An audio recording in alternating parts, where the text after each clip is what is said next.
Merci beaucoup pour cet exposé, effectivement, qui pose bien au-delà de la question de la corruption, qui pose la question des rapports entre la sphère politique et la justice, et donc qui nous intéresse beaucoup à ce titre-là. Et vous avez rappelé, finalement, ce serait pour moi une question, mais je veux pas...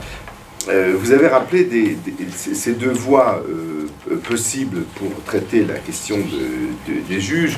Et dans le fond, est-ce qu'on n'est pas esclave tributaire en France d'un monopole, monopole exclusif, c'est un pléonasme de la souveraineté par les élus? C'est-à-dire, est-ce qu'on n'a pas ce point aveugle dans nos catégories politiques, le fait que la représentation nationale c'est pas qu'elle a vocation, mais elle représente l'entièreté de la légitimité politique. Je suis complètement d'accord avec cette remarque, mais je pense que c'est précisément quelque chose qu'il faudrait interroger du point de vue de l'histoire des idées politiques, au sens où il y a cette espèce de victoire, semble-t-il, incontestable d'une souveraineté entre les mains des élus souveraineté, c'est la grande théorie de Karen Malberg, qu'il essaye de plaquer sur Sieyès, alors que jamais Sieyès n'a expliqué ça, ni de près ni de loin. La grande théorie de Karen Malberg, c'est la distinction donc, entre souveraineté nationale et souveraineté populaire, avec cette souveraineté qui trouve à s'incarner, souveraineté nationale qui trouve à s'incarner dans les représentants du peuple. Si on remonte, c'est intéressant du point de vue de l'histoire des idées politiques, parce que si on remonte à celui qui est supposé donc avoir inspiré Karen Malberg, selon Karen Malberg lui-même, à savoir Sieyès, on trouve deux choses intéressantes. Premièrement, que jamais à aucun moment Sieyès ne cherche à distinguer souveraineté nationale et souveraineté populaire, il emploie les deux termes de façon complètement indifférente. Et deuxièmement, il emploie très peu le terme de souveraineté, il en parle essentiellement pour en dire du mal. En revanche, il emploie beaucoup la notion de représentation et la notion de gouvernement représentatif. Et Sieyès avance l'idée que les représentants sont évidemment les élus du peuple, mais aussi les juges, mais aussi l'ensemble des fonctionnaires. Il y a chez Sieyès l'idée que l'ensemble des titulaires d'une mission représentant un intérêt public, c'est ce qu'il appelle l'établissement public, l'ensemble de ces titulaires sont non pas porteurs d'un morceau de la souveraineté, parce que justement ils considèrent que la souveraineté, il faut s'en méfier, mais sont porteurs d'un morceau de la représentation politique.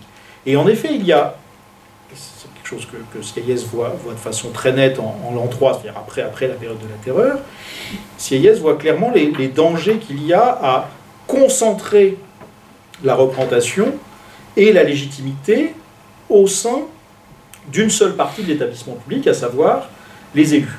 Alors pourquoi les élus ont le monopole de la légitimité? Tout simplement parce que je pense qu'on n'arrive pas à accepter qu'un fonctionnement de légitimation avec un visage pluriel. C'est-à-dire que le seul mode de légitimation qui nous semble supérieur aux autres, c'est l'élection. Mais je pense, et sans faire un jeu de mots, je pense que cette conception de la représentation est une représentation, au sens où cette conception de la représentation, elle est en permanence contredite par le fonctionnement de nos institutions. Je vais donner un exemple très simple. En France, on aime beaucoup la souveraineté. Je ne suis pas sûr que ce soit si évident que ça. Enfin, bon. En tout cas, on est assez attaché à la notion de souveraineté, mais on est aussi attaché à quelque chose qui sont les concours. En France, on aime beaucoup les concours. Bon, un concours, c'est pas vraiment une élection. Enfin, quelqu'un qui passe un concours, je ne sais pas, pour devenir énarque, il n'est pas élu. C'est pas la même chose. Bon, mais en revanche, il passe un certain nombre d'épreuves, c'est quelque chose d'assez difficile, c'est un protocole, on évalue une certaine compétence, il est évalué. Cette logique d'évaluation, elle montre bien qu'on est capable de construire des modes de représentation qui passent par autre chose que l'élection. capacité à occuper tel ou tel poste. Je suis dans l'enseignement supérieur, pour être élu dans l'enseignement supérieur, il faut passer un concours de recrutement dans l'enseignement supérieur. Cette élection, c'est pas une élection qui a le même visage et qui a exactement le même caractère qu'une élection politique. Vous n'allez pas faire campagne dans une université pour être élu dans cette université. Ça ne marche pas comme ça. Il faut envoyer un dossier, il faut avoir des compétences scientifiques, et puis après, on est auditionné. Bon. Tout ça pour dire qu'il y a donc des modes d'obtention de la représentation légitime, autres qui existent, y compris dans d'autres systèmes qui semblent ne reconnaître que l'élection politique. Alors, d'autres, des questions, des observations, des relances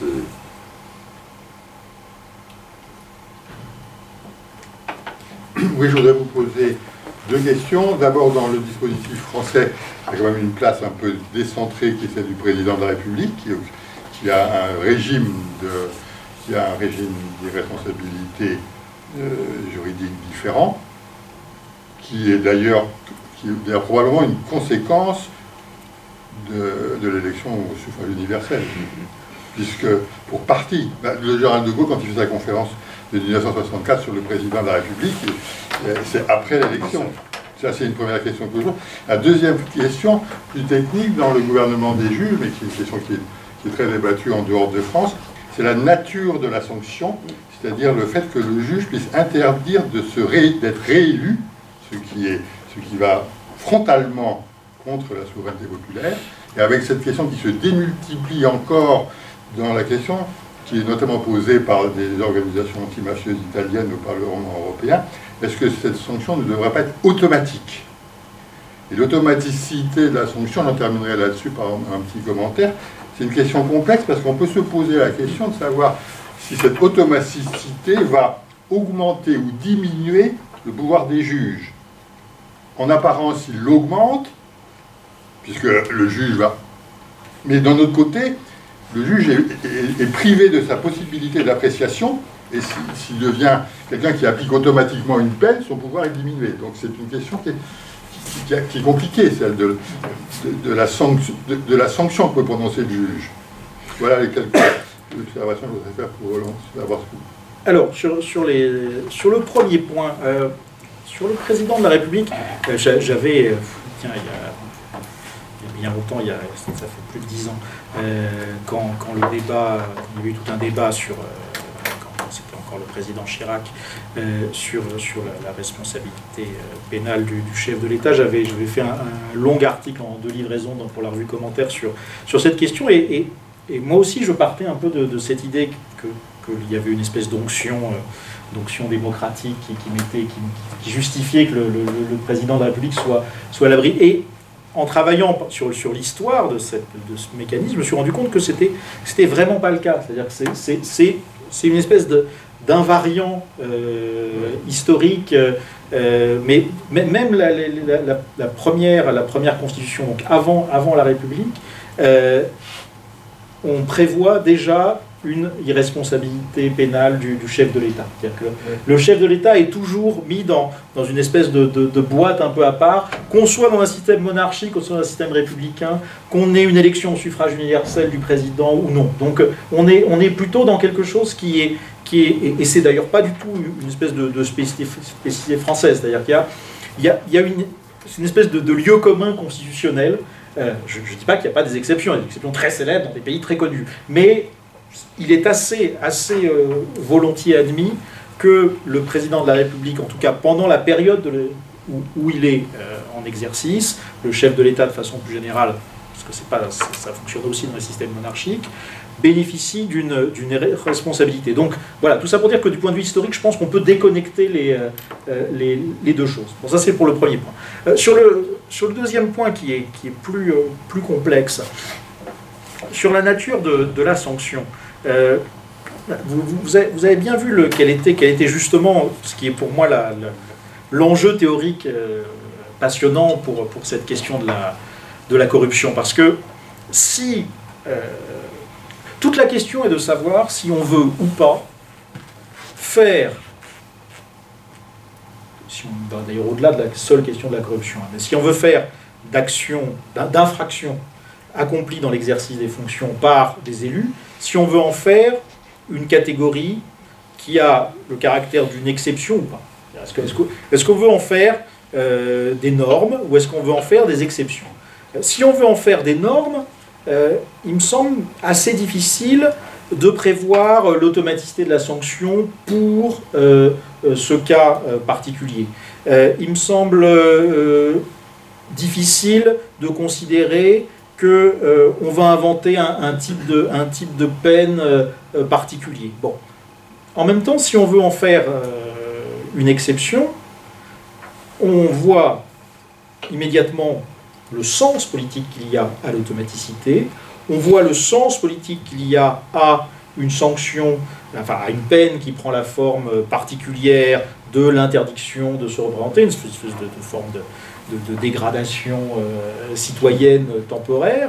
On voit très bien l'intérêt, mais on voit alors là encore, on voit moins dans ce cas-là ce qui justifie ce pouvoir proprement politique accordé à des juges. Donc on retombe dans une tension beaucoup plus forte.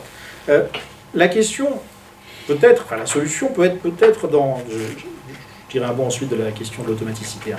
Mais on retombe peut-être sur un problème plus... enfin, on peut peut-être résoudre ce problème en se demandant dans quelle mesure on pourrait essayer de, non pas normaliser, mais normer, fixer des normes assez précises pour ces infractions particulières. Et compte tenu de la nature de ces infractions, on peut tout à fait considérer que l'interdiction de se représenter, en tant que telle, n'est pas une peine politique. On considère que c'est une peine. C'est une peine qui a un sens. Pourquoi? Parce qu'on peut considérer qu'il y a, du point de vue de l'infraction que subit, du préjudice que subit la société, il y a quelque chose de rationnel dans le fait que, pour une certaine période, celui qui a accompli cette infraction se trouve soustrait du jeu politique.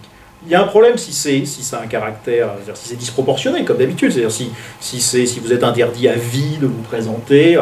Mais si on considère que, par exemple, il y a une période de 5 ans, on peut tout à fait considérer que, au fond, la meilleure application de la sanction va être cette interdiction pendant 5 ans, 6 ans, etc., d'exercer des mandats. Je vous réponds sur... ça ne me semble pas nécessairement donner une coloration radicalement politique à l'action du juge. Je vous réponds sur l'automaticité. Mais sur le principe même. Parce que... Le principe... oui, allez-y. 2 minutes. Bien sûr. Le juge a d'une façon générale le droit de prononcer des interdictions professionnelles. Ah oui. Donc ça veut dire qu'on va considérer l'homme politique comme un professionnel, comme un autre, à qui on va interdire, on va oublier un peu sa fonction d'élu, et on va dire, il y a une classe politique, il y a des professionnels de la politique, et vous pouvez être interdit de gérer une entreprise, vous pouvez être interdit le juge pénal peut... Alors on va considérer... C'est ça qu'il y a derrière. Ouais. Et donc, c'est quand même assez... Mais moi, ça ne me gêne pas. Conception. Mais moi, ça ne me gêne pas, justement. C'est-à-dire que... C'est peut-être réaliste, mais d'un autre côté, on efface le côté élu pour mettre le côté professionnel de la politique. Mais je crois que ça nous effraie, mais au nom précisément de l'espèce d'impensement. Je ne sais pas si ça effraie tout le monde. Moi, ça ne m'effraie pas du tout. Les hommes politiques râlent, mais... Moi, ça ne m'effraie pas du tout. Ça ne m'effraie pas, pourquoi? Pourquoi ça ne m'effraie pas? Parce qu'il me semble que c'est une position qui, au total, a beaucoup plus de cohérence que le système dans lequel on pourrait se retrouver, où on finirait par considérer qu'il est possible, si vous avez été condamné pénalement, mais qu'ensuite, par la voie du suffrage, vous avez été réélu, vous avez été, pour ainsi dire, blanchi. Bon. Je trouve que là, il y a quelque chose de fondamentalement incohérent. Il y a une position cohérente qui consiste à dire, c'est au fond si on radicalise la position défendue par Olivier Beau, qui consiste à dire, il y a un espace de la responsabilité politique dans lequel il ne faut pas qu'on injecte de questions pénales. Cette position, moi, je la trouve tout à fait cohérente. Bon, je ne la prouve pas du tout, mais je la trouve cohérente. Il y a une autre position que je trouve complètement cohérente qui correspond à une espèce de fonctionnalisation de l'élu. L'élu, il a un statut de quasi-fonctionnaire si on part du principe que le mode de recrutement qui est le sien n'est pas le même mode de recrutement que celui qui va diriger telle ou telle administration, etc., en tant que haut fonctionnaire. Évidemment, le mode de recrutement n'a rien à voir, mais il y a d'autres traditions politiques, d'autres pays, dans lesquels le mode de recrutement qui nous semble à nous être évidemment associé à un concours aux fonctionnaires, etc., est un mode de recrutement par une élection populaire. Bon, donc je pense qu'on peut tout à fait fonctionnariser, et dans ce cas-là, philosophique évidemment, dans ce cas-là, on arrive à une position où ce que vous pointez me semble pouvoir tout à fait s'insérer et qu'il y a une cohérence. Ce que je trouve bizarre, c'est l'espèce de position un peu intermédiaire dans laquelle nous sommes, où on va jongler entre du tout pénal ou du tout politique, on va faire une espèce de Rubik's Cube un peu bizarre, et je trouve que, enfin, intellectuellement, ça ne me satisfait pas. Je trouve que soit on refuse absolument toute criminalisation, toute pénalisation, bon, de l'action politique en général, pourquoi pas, soit, si on l'accepte, on est bien obligé de reconnaître que on peut, de même qu'on va considérer que telle personne ne peut plus exercer la fonction de médecin ou de boucher-charcutier, eh bien telle personne ne peut plus exercer pendant une certaine période la profession de représentant du peuple, parce que... Je ne vous ai pas répondu sur l'automaticité. L'automaticité, c'est une question qui déborde un peu le cadre, là, pour le coup, de la corruption, parce qu'on peut dire de façon générale que, c'est un classique de philosophie du droit, est-ce que le juge se retrouve avec un pouvoir supplémentaire dès lors qu'il est contraint par la loi à attribuer automatiquement telle ou telle peine à telle ou telle personne. Bon. Je crois que c'est un problème qui se dilue un peu, mais même fait plus que diluer, je crois qu'il se dissout, si on voit que c'est une question essentiellement de vocabulaire.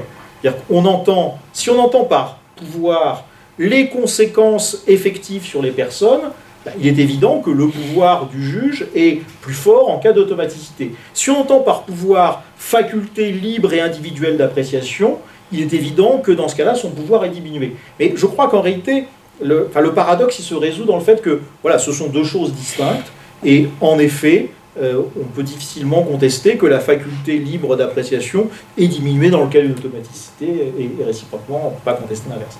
Voilà, je crois que c'est ce qu'on peut dire sur l'automaticité. Sur l'énoncé d'interdiction,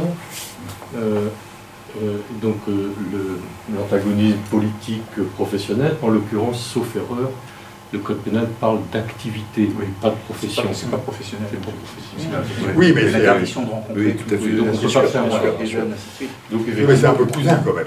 C'est un peu la même idée. non, c'est l'activité. L'activité dans le cadre de laquelle l'infraction a été commise. Oui. Donc déjà, ça va. Le truc qui me passe dans la tête, c'est dans la thèse du tout responsabilité politique, finalement, on a, en caricaturant un petit peu, un propos qui pourrait être, mais finalement, le tribunal, c'est le scrutin. Oui. Et alors là, du coup... alors si je peux... Il n'y a plus de séparation des pouvoirs. C'est exactement la situation américaine. C'est-à-dire que le jury, c'est le peuple américain. Donc, la confrontation à un jury, c'est une sorte de retour à l'origine. Ah, ça c'est bien ça. Et c'est pour ça que c'est aussi puissant. C'est qu'en fait, c'est le peuple américain constitué en jury, comme il est constitué. Et d'ailleurs, c'est le même mot en anglais, constituency. Ça veut dire la circonscription électorale, et c'est le constituant. C'est pour ça que c'est... Alors, il y a plusieurs... Oui, Non, je peux aussi, effectivement, les interdictions, c'est à ce moment-là, c'est une fonction qui appartient au judiciaire par rapport au justiciable. Voilà. Et donc là, il y a des moyens qui appartiennent à la justice, donc la préparation de l'avenir, ainsi de suite. Mais ce qui est peut-être problématique, c'est que, alors si c'était quelque chose d'automatique, ça serait peut-être différent, c'est que manifestement, finalement, le politique reprend complètement ses droits. Parce que ça n'a que bien peu d'impact sur les électeurs. Enfin, on aura peut-être bientôt un président de la République qui a été interdit d'être élu pendant un certain temps avant d'être élu maire de Bordeaux, et ainsi de suite. Et il y en a plein. Enfin, Carignan, il est revenu à fond. Donc, est-ce que la difficulté, c'est peut-être justement que comme c'est quelque chose qui est dans la main de la justice, et qu'il appartient à la justice de définir la durée, tout ça, du coup, eh ben les électeurs se considèrent comme ayant le droit parfaitement, eux, de reprendre complètement la main après et de faire ce qu'ils veulent. Oui, mais évidemment, mais là, je ne vois pas où est exactement la difficulté, parce que pour le coup, de deux choses l'une, soit on part du principe que ce type d'infraction est tellement grave que cela doit entraîner une interdiction jusqu'à la mort de pouvoir se présenter, soit on considère que c'est une infraction grave qui doit faire l'objet d'une sanction lourde, mais qu'au bout de la période où cette sanction est, où la peine, pardon, excuse-moi, est absolument réalisée, accomplie, eh bien, on peut se représenter devant les électeurs. Je crois que là où il y a je pense, quelque chose de problématique, c'est que comme la zone entre le politique et le pénal est souvent un peu floue, et comme il y a tous ces impensés que vous avez rappelés tout à l'heure, et que notre système est un système un peu impur, avec vraiment des mélanges un peu étranges, du coup on est partagé entre une espèce de résignation un peu cynique ou sceptique, en disant bon, bah, de toute façon les électeurs s'y volera, et à l'inverse quelque chose qui est aussi un abus, qui est une espèce de condamnation morale peut-être excessive, au sens où il faudrait absolument que à jamais toute personne qui un jour a accompli quelque chose d'aussi abominable qu'accepter une corruption doive ne plus jamais se présenter. Mais je crois qu'on est là dans quelque chose qui est un peu trop blanc et noir. En réalité, les points, c'est pour ça que je parlais au début de choses un peu minuscules, les points importants à identifier, c'est plutôt quelle est l'infraction, quelle est la peine, est-ce que cette peine doit aller dans le sens d'une impossibilité de se représenter, pour combien de temps, etc. Je pense qu'on serait dans un système qui, en effet, ne serait pas du tout respectueux du fonctionnement politique, si on disait, bon, bah, quelqu'un qui a un jour été condamné pour des faits de corruption doit, jusqu'à sa mort, ne pas pouvoir briguer les suffrages. Ça serait en effet, là, ça serait vraiment se substituer à une opinion politique qui peut aussi avoir envie Et voilà, pour moi, la situation saine, c'est celle où, comme toujours en droit, où on est en mesure de dire à l'avance que, sur le droit pénal, on est en mesure de dire à l'avance que tel ou tel type de comportement va faire l'objet de tel ou tel type de peine. Et si on dit que ça se traduit par 10 ans d'inéligibilité, bah c'est 10 ans d'inéligibilité. Et à partir de 10 ans et un jour, si on trouve des gens pour vous élire, et bien vous êtes élu. Enfin, je pense qu'on ne peut pas aller non plus dans une espèce de vertu excessive. C'est pas le gouvernement des juges. Non, complètement d'accord. Mais il y a des campagnes, il y a des députés européens italiens qui, au nom de la lutte anti-mafia, disent que la puissance politique de la mafia est telle que la seule manière, c'est d'aller jusque-là. Hein. Alors ils sont sans doute minoritaires, ils décrocheront pas le truc, mais ils le demandent, des députés. Hein. Des députés. Alors moi, ce que je regarde, c'est le côté pipé, l'idée de la souveraineté nationale. À savoir, bon, on a des cas, comme les faux électeurs du 5e arrondissement, qui est créé un clientélisme sur un secteur géographique, attribuer des logements, rénover une ville, et faire en sorte d'avoir des électeurs qui votent une certaine couleur politique. Donc tout ça, on peut arriver à appliquer l'idée de la souveraineté nationale. L'autre élément, puisqu'on a cité le maire du port de la Lune, c'est le fait qu'il était trésorier d'un parti politique. Et qu'à savoir, dans le financement des partis politiques, eh bien, il y a bien sûr des pratiques, même si aujourd'hui le financement est sur fonds public, il n'empêche que les comptes de campagne ne sont pas approuvés ou sont approuvés, comme en a eu le cas pour un président de la République. Il fallait faire un choix entre l'ordre ou le respect de la loi. Ce qui est emporté, c'est l'ordre, c'est le respect, parce que c'est quand même difficile d'imaginer le désastre d'annuler des élections pour des comptes de campagne qui n'auraient pas été approuvés.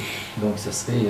Bon, on a eu des cas comme ça, mais dans le financement, parce que là, on regroupe tout, le financement des partis politiques, et on sait qu'il y a de l'argent en espèces qui circule. On n'arrive pas à déterminer l'origine de ces fonds sur les financements publics.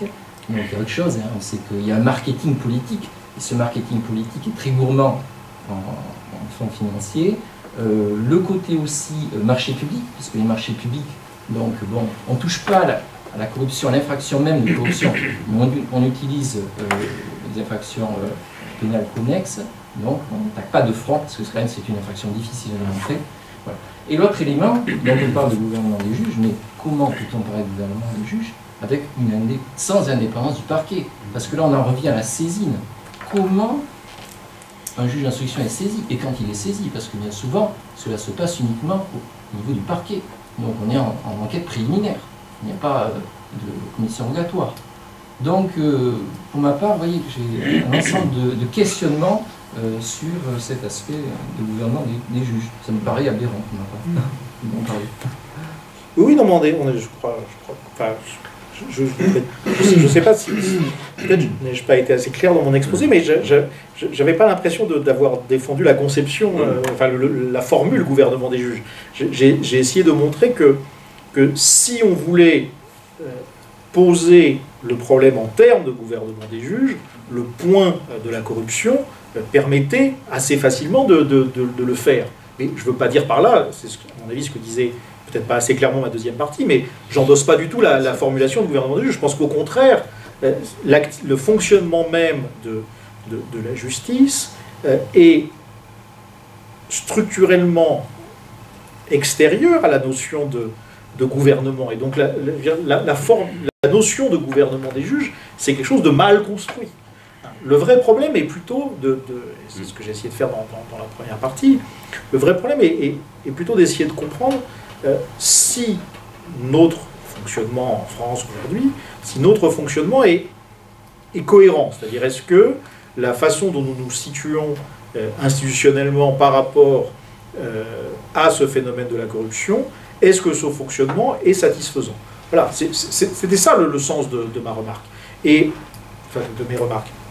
Mais pour entrer plus dans le détail de ce que vous avez pointé, je suis complètement d'accord avec tout ça, au sens où je considère qu'en effet, la notion même de gouvernement des juges est une espèce de formule qui sert à défendre une certaine conception des institutions comme étant jusqu'à un certain point des institutions qui doivent être toujours plus politiques que juridiques. Et je crois que c'est cette conception des institutions qui est assez problématique. Et je reviens à la remarque que vous avez faite tout à l'heure sur mais enfin, il serait impossible d'invalider une élection à cause de comptes de campagne qui ne sont pas valables. Mais je pense que c'est précisément cela qui témoignerait d'un État assez adulte, d'un système démocratique, que précisément, dès lors que des règles n'ont pas été respectées, une élection ne peut pas être valable. C'est précisément parce que nous surpolitisons nos institutions, en particulier les institutions constitutionnelles, c'est parce que nous les surpolitisons, je pense que nous sommes condamnés à une espèce d'immaturité qui rend en effet scandaleuse la perspective d'un président de la République élu qui d'un seul coup se retrouve de nouveau obligé d'être candidat et il faut réorganiser des élections. Évidemment, c'est un coût total qui rend les choses assez problématiques. Mais est-ce qu'on n'est pas dans un horizon tel que ce que vous évoquiez tout à l'heure, à savoir cette espèce de survalorisation de l'élection? Est-ce que cet horizon-là n'est pas un horizon qui nous conduit quand même à des choses un peu paradoxales? Et je pense que la formule gouvernement des juges reflète un peu cette espèce de survalorisation du politique. Je suis assez sensible à une forme de rééquilibrage entre disons, le politique et le juridique. Je me retourne, y a-t-il des questions de ce... Oui. Est-ce que vous pouvez définir la notion de gouvernement des juges? C'est utilisé à tort et à travers, mais est-ce que... Mais justement, comme c'est utilisé à tort et à travers, c'est un peu... C'est une notion qui a une histoire provocante. Oui, c'est le gouvernement des juges, c'est volontairement provocant. La formule gouvernement des juges, alors là, pour la première utilisation, je suis bien incapable vous la donner. Moi, j'ai l'impression que c'est quelque chose qui était très, très lié au contexte italien au départ. C'est en Belgique que ça a commencé. Ça commence en Belgique dans les années 20. Ah oui, donc c'est plus ancien. Ah non, c'est ancien. C'est ancien, et puis ça représente, il y a comment ça s'appelle, c'est Dubois, enfin, il y a un bouquin qui a été écrit là-dessus sur l'histoire du gouvernement des juges, mais c'est effectivement l'idée que dès que le juge fait quelque chose, il en fait trop. C'est ça. Ben moi je l'entendais plutôt en un sens peut-être un peu moins excessif, qui est c'est l'idée que... Édouard Lambert, pardon, Lambert. D'accord. On pourrait définir la notion de gouvernement des juges de façon un peu neutre, comme un empiètement de l'ordre judiciaire, je veux dire juridictionnel en général, parce qu'il n'y a pas de raison de distinguer, mais un empiètement de l'ordre juridictionnel sur l'exécutif. Voilà. C'est-à-dire que c'est une situation dans laquelle un représentant de l'ordre judiciaire va entraver d'une manière tellement marquée l'action d'un représentant de l'exécutif de telle manière qu'il semble se substituer à son action. C'est le problème que j'ai posé au tout début. Le gouvernement des juges, on pourrait le formuler ainsi. J'espère avoir donné des éléments pour montrer qu'il y a de bonnes raisons de penser que cette conception est essentiellement chimérique. Voilà, on ne voit pas trop comment véritablement un juge pourrait, d'une façon ou d'une autre, gouverner. Mais évidemment, c'est une formulation qui est évidemment polémique. Je crois qu'on parle beaucoup on emploie beaucoup cette expression au niveau de la Cour européenne des droits de l'homme. Aujourd'hui, c'est la CEDH, dans ses décisions. Oui, on accuse beaucoup les juges de faire le gouvernement des juges. Ah oui, c'est ça, oui. C'est pour ça qu'on aurait dû leur...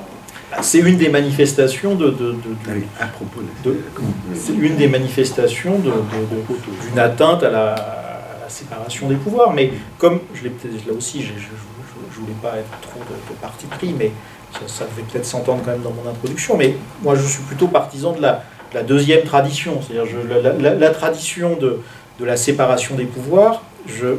C'est une tradition dans laquelle je trouve qu'on aboutit à des choses moins intéressantes que dans la tradition du contrôle de la légalité. Car je pense que dès lors qu'on essaye, et d'ailleurs ce n'est pas pour rien qu'il y a ce petit jeu qui fait qu'on emploie le terme d'autorité et pas le terme de pouvoir pour l'autorité judiciaire, je pense qu'on a avantage à essayer de ne pas voir le fonctionnement de la justice comme relevant de la même catégorie intellectuelle que le pouvoir politique. Et donc à ce titre, parler de séparation ou d'équilibre des pouvoirs m'a toujours semblé assez problématique, et c'est pour ça que je me suis beaucoup intéressé à Sieyès, qui justement ne s'intéresse pas du tout à cette idée. Sieyès, en un sens, on peut dire qu'il dit non à tout, qu'il refuse tout, mais c'est pas du tout ça, c'est qu'il élabore un autre système. Et de même qu'il se méfie beaucoup de la souveraineté, il se méfie beaucoup de la séparation des pouvoirs. Il parle d'une division analytique des pouvoirs en expliquant qu'il y a des fonctions différentes, et ces fonctions, il faut les répartir entre différents organes. C'est-à-dire non pas les réserver à des organes qu'on va rendre suffisamment puissants pour qu'ils puissent s'équilibrer, mais au contraire, il faut qu'il y ait un petit peu de l'activité juridictionnelle qui soit auprès de tel organe, un petit peu auprès de tel autre, un petit peu auprès de tel autre, etc. Et du coup, par dispersion, on obtient quelque chose de beaucoup plus équilibré. Oui, parce que moi je trouve, en fait, en réalité, c'est pas la même volonté qui est sollicitée. La volonté de sanctionner, la volonté du juge n'est pas la volonté de l'électeur. Et j'en veux pour preuve qu'il y a des... Alors, moi je ferai une distinction, j'introduirai une distinction entre la corruption qui affecte la décision politique et la corruption qui ne l'affecte pas, mais qui peut enrichir l'élu. Moi j'ai des exemples très précis dans lesquels il y a d'excellents administrateurs locaux, voire d'excellents hommes politiques, qui sont ou qui ont été par ailleurs corrompus. Habitant le département du 92, je n'avais pas...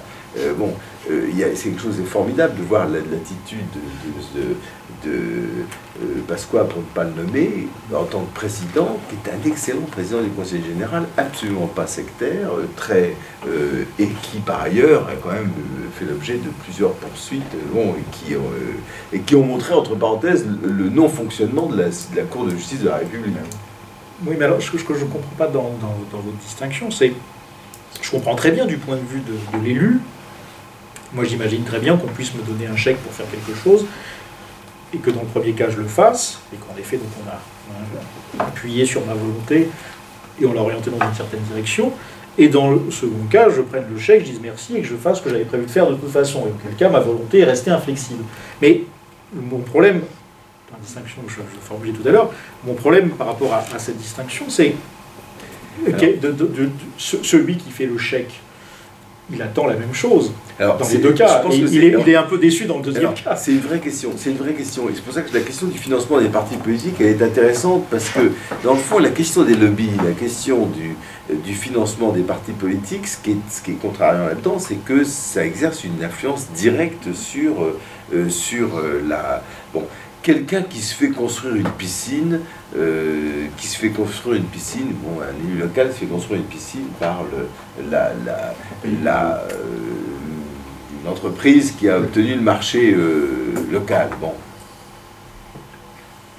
Il y a bien sûr une contrariété, mais beaucoup moins importante. Et alors, j'en veux pour preuve... Quoi ? Je ne suis pas convaincu. Je vois pas la différence. Je prends un autre exemple. Lincoln, le film de Lincoln, montre que Lincoln est capable de recourir à des comment dirais-je, des manipulations, des pressions qui s'apparentent à la corruption pour mettre fin à la guerre civile et mettre fin à la discrimination. Et ça fait partie de la ruse politique ou de la... bon. Vous voyez ce que je veux dire? C'est-à-dire qu'il me semble qu'il y a comment dirais-je, la volonté, la corruption, elle est finalement entourée par, d'un côté, une volonté politique plus grande, plus profonde, qui est au-delà de la corruption personnelle, le cas de Lincoln, ou le cas de... par exemple, dans le financement des partis politiques, si on prend la personnalité d'Alain Juppé, je suis navré de donner des noms, il faudra... on fera des bips. On fera des bips. Mais ne me semble pas une personnalité corrompue, du tout. Je pense qu'il participait à un système auquel tout le monde participait. Oui, mais il faut faire... Enfin bon, mais c'est des choses évidentes, mais c'est pas... Faut pas qu'on parle de personnalité. Il faut vraiment qu'on parle d'actes. Oui, mais justement, parce que la personnalité, c'est ça qui est intéressant. C'est que la personnalité permet... Le cas de Lincoln, par exemple, pour parler de quelqu'un qui est plus lointain de nous, dans le film, on voit bien qu'il a des méthodes qui sont vraiment, à la limite, qui sont totalement de la corruption. Mais quand même, par rapport à ça, si, effectivement... Il faut distinguer ce qui est strictement l'intérêt personnel d'une espèce de démarche par rapport à l'intérêt collectif. Mais quand même, d'abord, premièrement, c'est par ce biais-là qu'on fausse les règles d'attribution des marchés, ainsi de suite. Tout à fait. Donc, quelque part, ça va se payer. Parce que la piscine, elle n'est pas sortie... C'est vrai.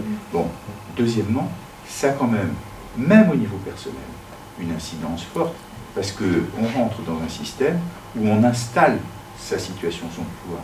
Alors certes, on ne ramasse pas dans sa propre poche, mais on conforte son statut d'élu, et quand même, on en vit. Donc c'est là où c'est difficile de faire le départage, et quand on est vraiment dedans le système, et que même si c'est pour faire fonctionner le parti, et ainsi de suite, bah, ça mérite discussion. Non, parce que c'est un peu... Excusez-moi, je prends la parole. C'est un peu la distinction entre la corruption entendue du simple point de vue juridique, c'est-à-dire pénal, donc forcément un acte circonstancié, etc., à un moment, et qui est un pacte, et puis de ce qu'on a étudié jusqu'ici, qui est la corruption comme une situation générale des pouvoirs, qui se manifeste sans doute par la multiplication des pactes individuels, et qui à ce moment-là, on franchit une étape où c'est l'ensemble d'un système qui entre en voie de dégénérescence. Cela dit de façon assez... C'est un peu la distinction qu'on a. Tout à fait. Oui. Jusqu'ici, on a surtout traité de la corruption entendue comme la dégénérescence d'un système. Mais cela dit de façon assez perverse. Mais c'est pas automatique. On pourrait considérer que la corruption érigée en système pourrait permettre d'atténuer ce qui est visé dans l'infraction. Parce que imaginez que j'accepte... en tant qu'élu, que j'accepte des pots de vin venant de l'ensemble des entreprises susceptibles d'emporter un marché. Je on pourrait tout à fait imaginer, je dis que c'est compliqué, mais enfin, on pourrait tout à fait imaginer que je plaide ensuite, enfin, mon avocat plaide en disant, mais enfin, mon client, évidemment, n'a pas été corrompu parce qu'il a accepté 50 000 € de la part des cinq entreprises, et que du coup, ça revient, voilà, ça revient à zéro. C'est comme si on disait qu'il n'y a pas de corruption parce que le PS et le MP sont aussi corrompus l'un que l'autre puisqu'ils ont tous les deux le même... Tout à fait. Ça ne fausse pas le jeu entre les deux. En revanche, ça fausse peut-être le jeu parce que l'élection devient tellement chère que c'est une barrière parce que celui qui ne peut pas avoir de l'argent caché, il n'a aucune chance. C'est ça. Non mais c'est peut-être là, vous voyez. Juste une chose. Non mais c'est un peu une divagation que je fais. Au niveau pratique, les entreprises privées savent quels sont les élus sur un secteur, quelle est la couleur. Ils ne donnent pas de l'argent inutilement. Oui, je pense qu'ils essayent effectivement, quand ils ont des chances, quand c'est en ballottage, donc ils vont avantager les deux, mais si le match est déjà connu d'avance, ils ne vont pas avantager. Par contre, là vous restez trop sur le côté d'une localité, d'une commune. Or les entreprises ne se limitent pas qu'à un marché local, elles ont un marché sur le département. Donc la pratique dans une commune est également similaire dans la commune au nord ou au sud du département. Donc on est quand même dans une vision plus élargie au niveau géographique. Il y a juste une petite distinction que je souhaite faire sur le financement des partis politiques. Le gros souci des partis politiques, c'est justement que des élus se servent à titre personnel. Ils ne reversent pas les fonds aux partis. Donc ça a été le gros souci des partis politiques, à savoir éviter justement que des petits potentats accumulent trop d'argent et deviennent après indépendants un petit peu du parti politique. Ils ne demandent plus l'investiture de la même manière. Et vous avez comme ça des élus qui peuvent financièrement se désolidariser du parti politique auquel ils appartiennent. Donc ça, la déperdition au niveau des partis politiques, ça a été un réel souci au sein des partis politiques. Réel. C'est le petit point que je voulais... Non, mais je pense que c'est un point très intéressant parce qu'il faut accepter de se poser ces questions un petit peu indiscrètes pour comprendre le mécanisme de la corruption. Alors, un autre point, il y avait, comment dirais-je, on a fait une conférence dans le monde arabe sur la corruption dans les pays arabes. Et il y avait une contribution d'un politologue français qui expliquait que dans le monde arabe, l'immense majorité des dirigeants politiques terminent assassinés ou en procès, ou ça se termine toujours mal, un mandat politique arabe. Et que l'argent de la corruption est à la fois une assurance, c'est une assurance vie. Et il donne l'exemple d'Arafat, qui était un homme qui vivait assez modestement, assez chichement, qui a accumulé des milliards à titre de protection politique, d'assurance politique. C'était intéressant de montrer comment il y avait c'est ça le point que je voudrais soulever, c'est qu'il y avait une dissociation, finalement, dans la politique d'Arafat, mais c'est vrai de beaucoup d'autres, entre ce qu'il a cumulé comme assurance politique pour pouvoir actionner, etc., calmer, et ses décisions. Mais je voulais revenir à Benjamin Constant. Ce que dit Benjamin Constant, son point, c'est de dire la responsabilité, le mécanisme de responsabilité politique, c'est-à-dire de la question de confiance au gouvernement, est venu se substituer à une responsabilité politique qui ne s'exerçait que sur un mode pénal. C'est-à-dire que dans le fond, la responsabilité politique originaire, c'est la mise en accusation au pénal d'un dirigeant politique à des fins politiques. Et le grand progrès de la Révolution, et le grand progrès de ce tournant, c'est de dire, ben non, on va instaurer un mécanisme de responsabilité politique pour des raisons politiques, de façon à... Qu'est-ce que j'en déduis? J'en déduis que c'est le même point que je faisais précédemment. Il me semble que dans la volonté, c'est toujours la même chose, il y a deux registres différents. Il y a deux registres différents. Il y a le registre de qui on choisit pour nous gouverner pour l'avenir, pour nous sauver, pour nous protéger, imaginons qu'on est bon, et dans lequel on peut imaginer que le peuple élise quelqu'un qu'il sait pertinemment comme étant corrompu, en disant avec lui on va s'en sortir, parce qu'on est très mal, la guerre approche, etc., etc. Et la responsabilité, l'exercice d'une volonté, d'une volonté politique, parce que quand le juge applique la loi, il applique une volonté politique, il applique la volonté politique de ceux qui ont voté la loi. Donc vous avez absolument raison de montrer, de rappeler qu'il agit comme un représentant, indirect certes, mais comme un représentant. Et la responsabilité qu'il exerce, elle est sur un fondement moral, regardant le passé, qui est d'une autre nature. Vous voyez le point que je voudrais... et c'est finalement on bute sur cette difficulté que ces deux volontés politiques sont tout aussi respectables et nécessaires l'une que l'autre, mais elles sont sur des registres différents. Oui, mais c'est un point que j'ai fait, en effet, que je n'ai fait qu'effleurer dans ma présentation. C'est ce à quoi je pensais quand je suis allé très vite sur ce que à un moment j'ai évoqué une expérience de pensée en envisageant d'autres infractions que la corruption et en mentionnant l'homicide et le viol. Imaginez un contexte dans lequel l'homme providentiel dont un pays a besoin se trouve être un abominable assassin. Est-ce qu'on accepterait, en espérance de pensée absurde, mais est-ce qu'on imagine dans un tel contexte, on imagine que cet argumentaire vaudrait, on dirait, mais au fond, dans le passé, il a un passé d'abominable. Voilà, on sait que c'était Jack l'Éventreur, mais il se trouve que par ailleurs, c'est un grand négociateur international. Donc, on a besoin de Jack l'Éventreur. Il aurait failli y avoir un président de la République qui aurait pu se faire scotcher après son élection pour des pratiques sexuelles un peu limites. Hein. Je n'ai pas une hypothèse complètement décolle.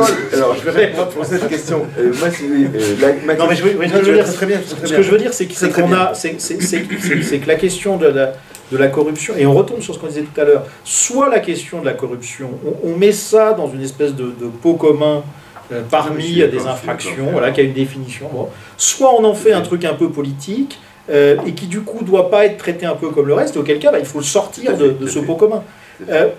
Je pense qu'il faut choisir entre ces deux voies.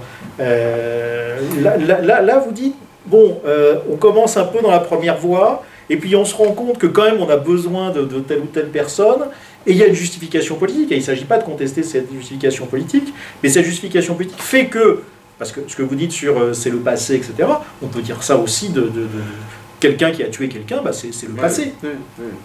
Oui. Non, moi, la question que je me pose, mais là, c'est comment on aurait résolu cette question, par exemple sous l'Ancien Régime, où les rois, où le souverain devait pratiquer parfois l'assassinat politique à des fins politiques, et alors, je ne dis pas qu'elle était justifiée, mais ça pose une véritable difficulté. Je pense à De Gaulle, excusez-moi, je n'arrête pas de donner des noms propres. De Gaulle, qui était un homme absolument propre, qui entretenait des barbouzes de rue de Solferino, qui tuaient des officiers français. Et il tuait des officiers français félons, quoi, de son point de vue.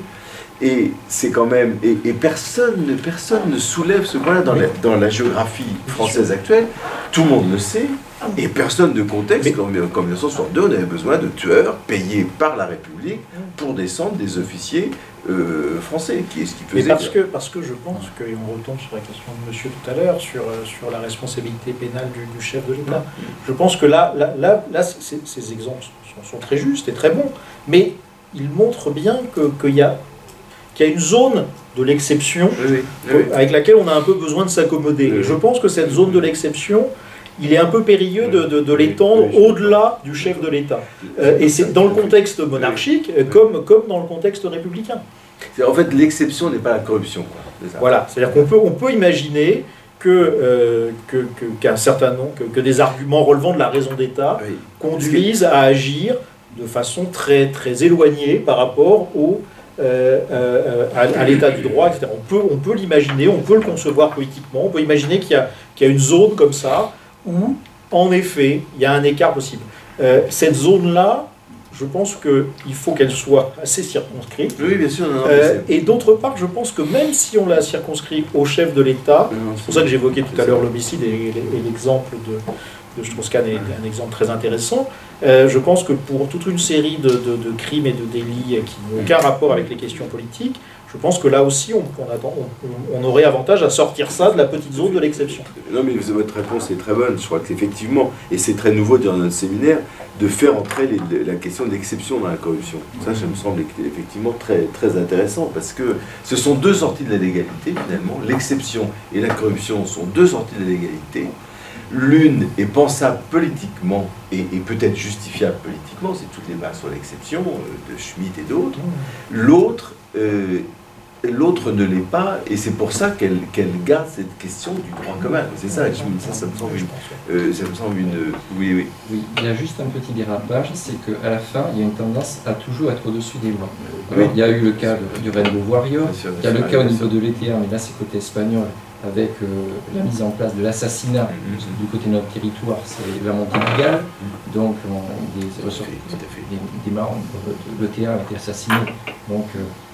Et donc il y a tous ces éléments-là, la fonction d'État, la raison d'État, effectivement, mais à la fin, il y a quand même une tendance toujours à être au-dessus des lois. Et ça, c'est ce côté qui est quand même dérangeant, à toujours vouloir être au-dessus. C'est un dérapage, quand on a mis le pied dedans, voilà, il ne faut pas le penser en système. Le droit a quand même essayé de le penser, justement. Mais le penser en système, c'est ça qui est bien sûr. Mais d'où l'idée, c'est pour ça que je défends l'idée d'une espèce d'exception ayant elle-même des bornes assez circonscrites. Oui, parce qu'il faut précisément pas qu'on soit, parce que ce dérapage, il va de soi. Il est humainement et psychologiquement et anthropologiquement inévitable. Le problème est on retombe sur la formule de Juvénal, à savoir quel système on peut inventer qui permet de contrôler l'action du chef de l'État dans un domaine qui relève de ses prérogatives de chef de l'État. Voilà, quelle est l'espèce de logique de contrôle qu'on peut... On a aujourd'hui, et je pense parce que du côté dans le secteur de la juridiction administrative, avec l'espace de plus en plus restreint des actes de gouvernement, on a quand même eu un développement du contrôle de la légalité qui a un peu circonscrit le nombre d'abus possibles de cette espèce de pouvoir d'exception lié à la raison d'État. Bon, si on peut le réduire encore, tant mieux. Mais ce qui est sûr, c'est de même qu'il est inévitable, comme vous le dites très bien, qu'il y ait une envie d'aller toujours un peu plus loin dans la capacité d'être au-dessus des lois. De même, je pense qu'on ne pourra jamais inventer le point au-delà d'espèce de confiance qu'il y a en un individu, et qu'il soit élu ou pas. Nous on trouve un système où il semble bon et satisfaisant et très bien qu'il soit élu, mais vous l'évoquiez avec les crimes et les assassinats politiques commandés sous l'Ancien Régime, on avait exactement le même mode de fonctionnement indépendamment de l'élection au suffrage universel. Je reprends, je m'en dis sur votre point. Ce qui me semble intéressant, c'est qu'il faut à l'évidence une limite.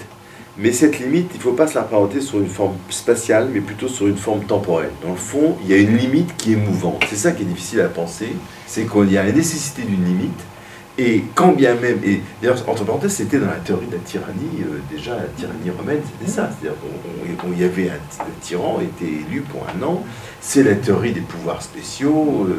Article 16. Article 16, exactement, c'est la philosophie de l'article 16.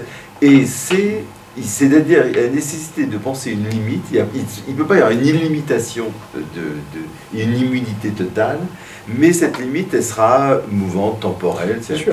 Mais ça, pour ce qui est de la théorie de la dictature romaine, c'est un truc vraiment intéressant, parce que là-dessus, Carl Schmitt raconte absolument n'importe quoi. Il fait exprès de raconter n'importe quoi parce que ça l'arrange. Mais le truc que, évidemment, Carl Schmitt laisse volontairement de côté, c'est le fait que dans la dictature romaine, il y a quelqu'un qui est titulaire de ses pouvoirs, et premièrement, c'est pas lui qui décide du début et de la fin de son mandat, donc il y a une externalisation de l'attribution du pouvoir, et il y a une instance qui est chargée de contrôler ces actes. Ça ne veut pas dire de le limiter, de l'encadrer, mais en tout cas, il y a, comme vous disiez, une limite temporelle qui fait toute la théorie de Schmitt, et c'est ce qui en fait à la fois le caractère séduisant et le caractère fondamentalement aberrant, c'est que c'est la même entité qui est titulaire du pouvoir exceptionnel et de l'attribution de ce pouvoir exceptionnel, et c'est lui qui s'attribue à lui-même ce pouvoir exceptionnel dont les limites elles-mêmes sont exceptionnelles. Donc évidemment, on a quelque chose comme la sortie absolue du droit. Bon. Le problème est que malgré cela, malgré la faillite de la théorie schmittienne, malgré cela, il reste un argument par rapport à la question temporelle, qui est que même dans une période limitée, on peut avoir un comportement qui est abusif. On peut tout à fait considérer, l'exemple du Rainbow Warrior est excellent, on peut tout à fait considérer que la raison d'État aboutit parfois à justifier des choses qui sont tout simplement aberrantes, sans aucun intérêt. Le vrai problème est alors de se demander si on peut inventer une autre instance capable d'expliquer à un président de la République régulièrement élu à la majorité pour une période de temps qui à l'époque est de 7 ans, qui maintenant est de 5 ans, est-ce qu'il y a une autre instance capable d'expliquer au président de la République qu'il fait n'importe quoi? Je crois qu'on ne peut pas inventer un... Il n'y a pas de... Je ne suis pas sûr qu'on ait des ressources intellectuelles pour inventer une espèce de second président de la République qui est là pour engueuler le premier. Enfin, voilà, là on bloque sur... C'est les limites tout simplement d'une construction intellectuelle où, au bout d'un moment, il y a quelqu'un qui, au-dessus, pour avoir les pouvoirs qu'on veut qu'il ait, se trouve par ailleurs doté d'une capacité à faire des choses stupides ponctuellement. Il faut espérer qu'il en fasse peu. L'avantage, c'est qu'il ne peut le faire pendant 5 ans, mais même pendant 5 ans, il peut faire des bêtises. Mais je trouve que dans votre exposé, vous apportez une réponse à ça, c'est lorsque vous distinguez les deux sens du mot pouvoir, en disant, ça me semble très, très déterminant, c'est-à-dire que, dans le fond, comment est-ce qu'on peut ajuster cette chose à ajuster, qu'on n'arrive pas à ajuster, en faisant coexister deux logiques différentes, qui est la logique du droit et du juge qui cherche des faits, à qualifier des faits passés, sans tellement qualifier des personnes, parce que c'est pas tellement le problème des juges. Le problème de dire est-ce qu'il y a eu une malversation tel jour, etc. Et puis une logique est une logique politique qui est tout à fait différente, qui répond à des canons tout à fait différents. Ça, c'est une première réponse. Il y a une deuxième réponse aussi qu'on pourrait introduire, et qui me frappe beaucoup en France. C'est, en fait, la France est construite par un gouvernement des juges, mais c'est pas ceux auxquels on pense, c'est les juges du Conseil d'État. C'est-à-dire que, dans le fond, le Conseil d'État, c'est le gouvernement administratif de la France. Et depuis 1810 ou 1800, très très tôt. Et c'est toujours le gouvernement administratif de la France. C'est-à-dire que la fonction de conseil du Conseil d'État, le fait qu'ils sont pratiquement tous les directeurs de cabinet des ministères régaliens sont des conseillers d'État, etc. Ça veut dire quoi? Vous voyez ce que je veux dire? Et qui sont en même temps des juges, en même temps des juges de l'État.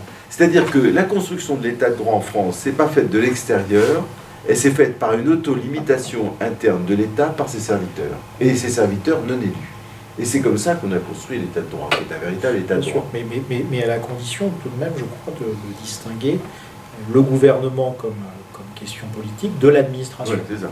Ouais. Et le rôle extraordinaire du Conseil d'État, c'est un rôle de juridicisation de l'administration et d'encadrement, non pas du gouvernement, mais de délimitation des bornes de l'espace spécifique du gouvernement. On retrouve notre idée de délimitation, c'est-à-dire de domestication de l'arbitraire, dans le fond. Et domestication par la régularité, par la construction temporelle, par la jurisprudence, etc.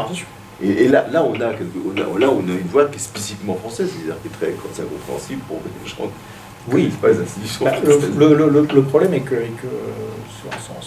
sans vouloir attaquer la jurisprudence du Conseil d'État, le problème c'est que pour vraiment le type de question qui nous occupe, à savoir l'acte de gouvernement, autant on voit à peu près ce qui se passe encore à l'arrêt Prince Napoléon, donc au milieu du 19e siècle, on voit où ça en est, mais aujourd'hui, les meilleurs administrativistes vous disent, bon, on essaye à peu près de voir comment donner un sens à la série de ce qui est aujourd'hui défini comme acte de gouvernement par le Conseil d'État, mais bon, c'est une série un peu hétéroclite, on n'est pas...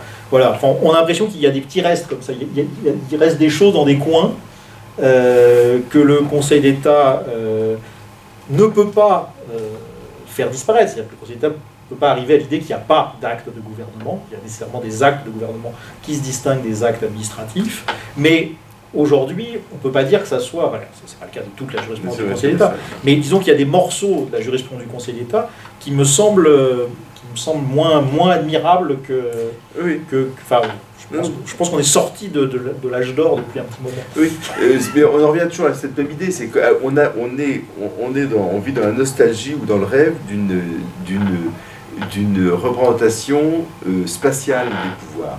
En fond, ce qu'on aimerait, c'est qu'il y ait un cercle, ça c'est le pouvoir du président, ça c'est le pouvoir des juges, ça c'est le pouvoir du monde. On est dans une représentation spatiale. Et la force du libéralisme anglo-saxon, c'est qu'en fait, ils n'ont pas de représentation spatiale, ils ont une représentation temporelle. C'est mouvant, c'est selon.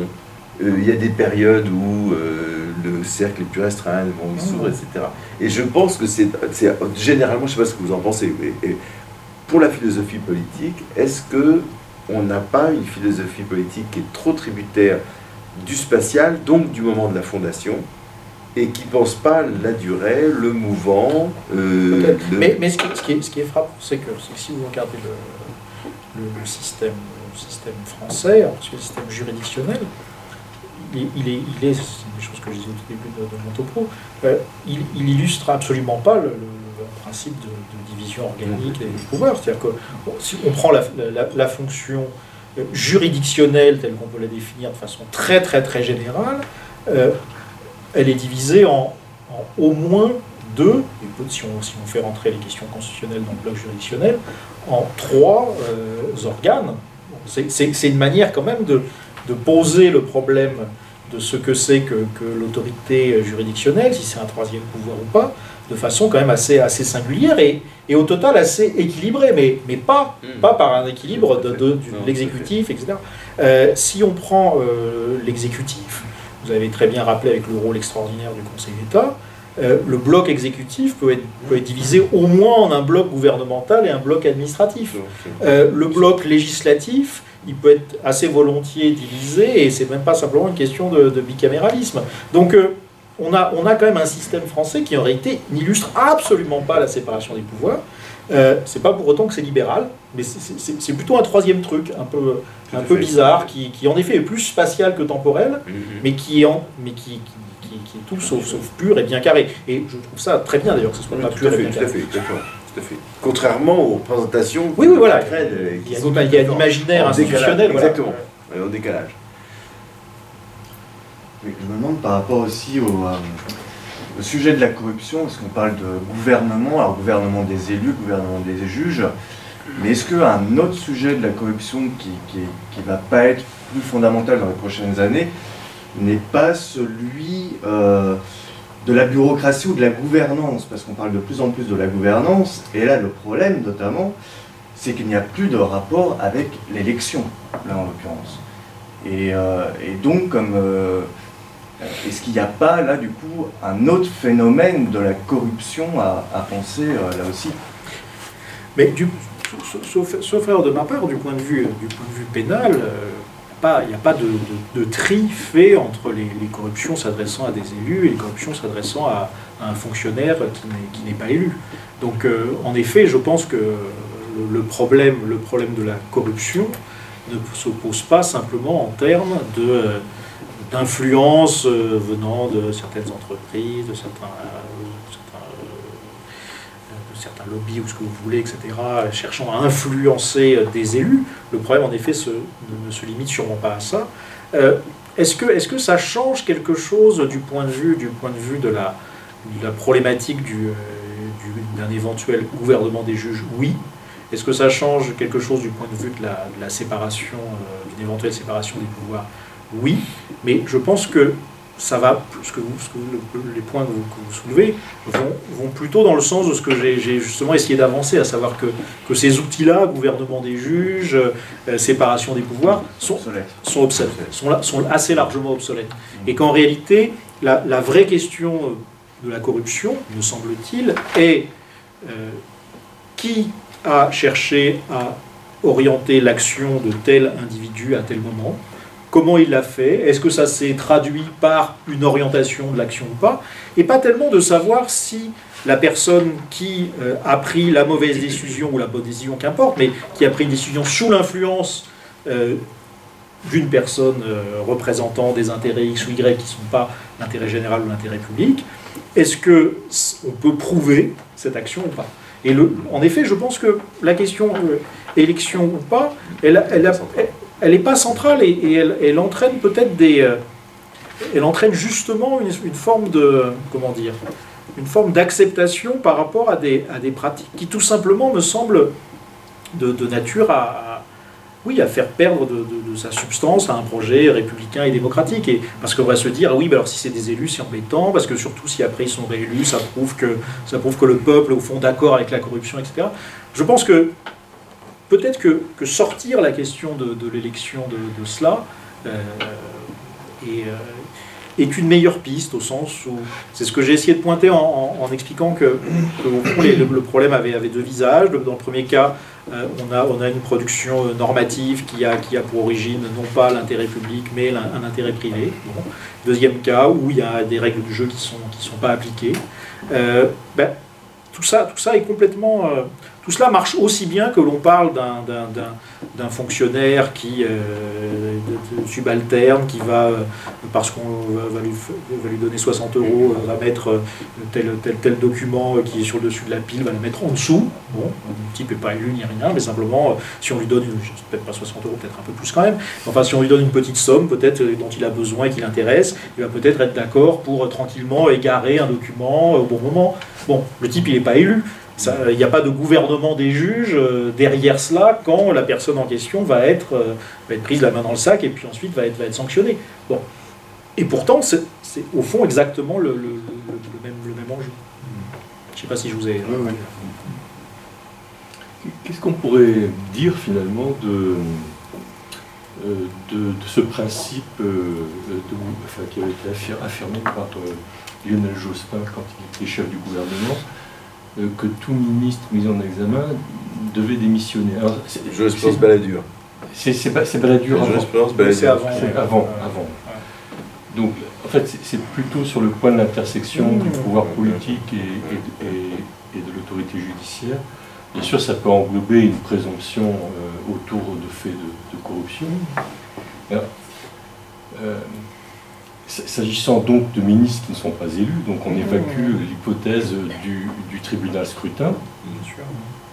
Et le plus extraordinaire, c'est que la jurisprudence Balladur a cessé d'être suivie ces dernières années, puisque on l'a rappelé par exemple à des ministres en fonction mis en examen, je crois dans l'affaire Cahuzac, et il a écarté d'un revers de main. Et à ce moment-là, donc, on a des membres d'un gouvernement qui sont en présomption d'innocence sur une affaire pénale. Et puis, puisque vous faisiez état d'un ex-futur candidat à la présidence de la République, qui lui a bien appliqué la jurisprudence Balladur en démissionnant de ses fonctions de ministre des Finances, alors qu'il venait d'être mis en examen. Alors, qu'est-ce que c'est que cette action politique, donc ce gouvernement des gouvernants, où à un moment donné on érige une règle de morale politique finalement, qui s'applique sous l'autorité d'un Premier ministre et qui est reprise après de Balladur sous Jospin, et puis 10-15 ans après on la perd complètement de vue dans les pratiques politiques. Qu'est-ce que vous en pensez de ça? Moi je pense que vous avez donné la réponse, c'est une question de morale politique, au sens où rien du point de vue juridique n'oblige à une telle démission. Donc on pourrait dire c'est bizarre, et c'est justement ce genre de configuration où on dit oui, il y a un gouvernement des juges, et peut-être que les juges vont du coup, il va peut-être y avoir une espèce de mise en examen un peu facile, un peu artificielle, pour pouvoir se débarrasser d'un homme politique. Le problème est que tout cela revient à laisser de côté qu'on n'est justement pas dans un contexte où les personnes sont élues, les ministres ne sont pas élus, dans un contexte où il s'agit d'une politique qui est menée par un Premier ministre, sauf en période de cohabitation avec l'accord du chef de l'État, et où on a des questions de stratégie politique, d'arbitrage qui sont rendues. Moi, je trouve de l'extérieur relativement sain que un ministre mis en examen décide de ne plus exercer ses fonctions. Mais à part le fait que ça me semble une bonne idée qu'il doit avoir, et une bonne idée, s'il ne l'a pas lui-même, que doit lui suggérer le Premier ministre ou le Président, je ne vois pas trop comment on pourrait en faire autre chose qu'en effet de la... Oui, ça me semble pas pouvoir faire l'objet d'une quelconque norme ou règle. C'était une tentative un peu drastique de régler l'intersection. Mais c'était plutôt, ça me semble plutôt une bonne idée. Oui, ça me semble une bonne idée, mais après. C'est Fadi, c'est ça. On ne sait pas. En fait. C'est-à-dire qu'il y a plusieurs types de mise en examen. Si on a des mises en examen pour diffamation. C'est quand même eu une affaire de la Cour de justice de la République pour diffamation concernant Ségolène Royal quand même. Bon, alors là, est-ce que c'était un bon usage de la Cour de justice de la République? Ensuite, il y a toute la question des délits involontaires. C'est la question aujourd'hui de la mise en examen d'une ancienne ministre du Travail pour un délit involontaire, dans le fond, qui peut obérer durablement. Enfin, bref. Et on retrouve derrière, à mon avis, votre distinction. C'est-à-dire qu'une chose est l'exercice d'une faculté délibérée par une autorité publique. Autre chose est d'anticiper ou de jouer ou de manipuler les conséquences prévisibles. Dans un cas, on est dans l'ordre du droit, dans l'autre, on est dans l'ordre du fait. Et dans une démocratie d'opinion, aujourd'hui, être mis en examen, c'est être condamné immédiatement. L'affaire, on a tous des affaires en tête, donc je pense que c'est effectivement... Oui, bien, un autre aspect que vous avez évoqué dans votre première hypothèse, c'est le rôle de la presse.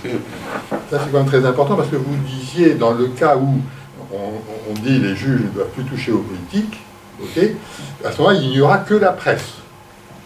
Et parce que le premier acte de juger, c'est quand même de découvrir la vérité. Bon, les juges ont pour ça des pouvoirs à la fois exorbitants et très contrôlés. Il peut faire des gardes à vue, des tas de trucs qu'un journaliste ne peut pas faire, et puis c'est très contrôlé. À la place, on voit la presse. Bon, et il y a une idée qui, quand même, n'est pas si évidente que ça, c'est que la presse ferait de meilleures enquêtes que les juges. Dans certains cas, oui, mais dans d'autres cas... Rapide. Hein? Plus rapide. Oui, plus rapide. Mais peut-être plus rapide parce qu'elles sont moins fouillées. Oui. Non, mais c'est bon. Oui, mais et dans le jeu actuel institutionnel, on voit quand même ce rôle de la presse. Maintenant, on ne démissionne pas parce qu'on est mis en examen, on démissionne parce qu'on a une campagne de presse sur le dos. Bon. Ou parce que le Premier ministre, parce que le Premier ministre ou le Président ou le ministre lui-même considère que le choix opportun politique à ce moment-là est de démissionner. Et si 10 ans après le choix opportun est de ne pas démissionner, ça explique ce revirement de jurisprudence entre 12 guillemets. Sur l'histoire de la presse, bien sûr, le problème est de savoir si on parle que les enquêtes judiciaires soient mieux faites que les enquêtes journalistiques, on peut en effet l'espérer. Le problème est de savoir de quoi on parle. Si on parle de l'intérêt des justiciables concernés, c'est-à-dire donc des ministres éventuellement mis en examen ou des parlementaires éventuellement mis en examen, etc., on voit mal comment on pourrait se dire ah bon, c'est vraiment dommage pour eux qu'ils ne puissent pas faire l'objet d'une mise en examen, qu'ils soient obligés de s'en remettre simplement à l'opinion, etc. Je ne sais pas si le problème se pose exactement en ces termes, au sens où on voit très bien comment, dans ce cas, l'homme politique pourrait renoncer à son mandat, démissionner, etc., pour devenir un justiciable standard et donc bénéficier de l'enquête.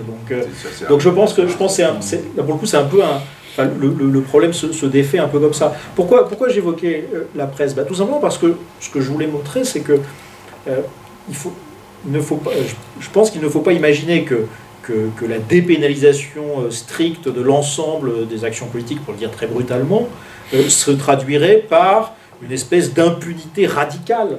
Ça serait pas ça dans les faits. dans les faits, la dépénalisation stricte de l'ensemble de l'action politique deviendrait, non pas, alors c'est pas le gouvernement des juges, mais ça serait un gouvernement d'opinion, un gouvernement de presse, etc. Or, ça existe déjà. Bon, est-ce que ça serait encore plus marqué? Ça serait probablement encore plus marqué. Oui, parce qu'il y a un besoin. Ben, il y a un besoin, mais en un sens, ce besoin il est d'ailleurs plutôt bon, parce que ça veut dire qu'il y a quand même une forme de scepticisme, une forme de distance, une forme d'esprit critique des représentés par rapport à leurs représentants. Ben oui, et ça, c'est plutôt une bonne chose. Donc, d'accord. voilà. Ouais. Bon, ben, écoutez, merci beaucoup, c'était passionnant. On a, Merci. voilà, et ça, pour notre séminaire, je crois que ça a fait progresser notre perception de la corruption. Effectivement, on se rapproche d'une corruption qui n'est plus systémique, mais qu'une corruption qui est beaucoup plus inhérente à tout exercice de pouvoir. La semaine prochaine... Dardo sur le néolibéralisme et la